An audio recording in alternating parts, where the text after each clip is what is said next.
Peoples party नून league में निगरां वज़ीर-ए-आज़म के नामों पर इत्तफाक की खबरें। बिलावल निगरां वज़ीर-ए-आज़म के नामों पर इत्तफाक की खबरों पर शदीद बरहम।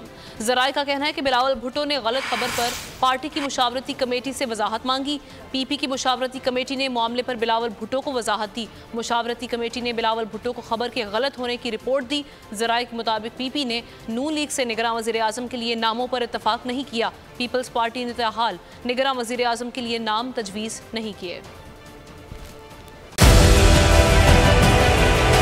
डिजिटल लोन स्कैम, आवाम को कर्जों के जाल में फंसाकर लूटने वाले भेड़िए बेनकाब। बोल की काविशें बाराबर साबित हो गईं। ऑनलाइन कर्ज माफिया के गिर्द घेरा तंग हो गया है।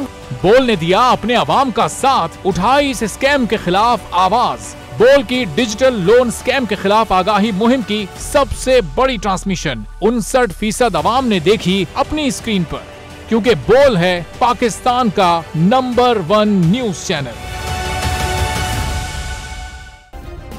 सब्सक्राइब करें और बेल दबाएं ताकि कोई खबर रह न जाए।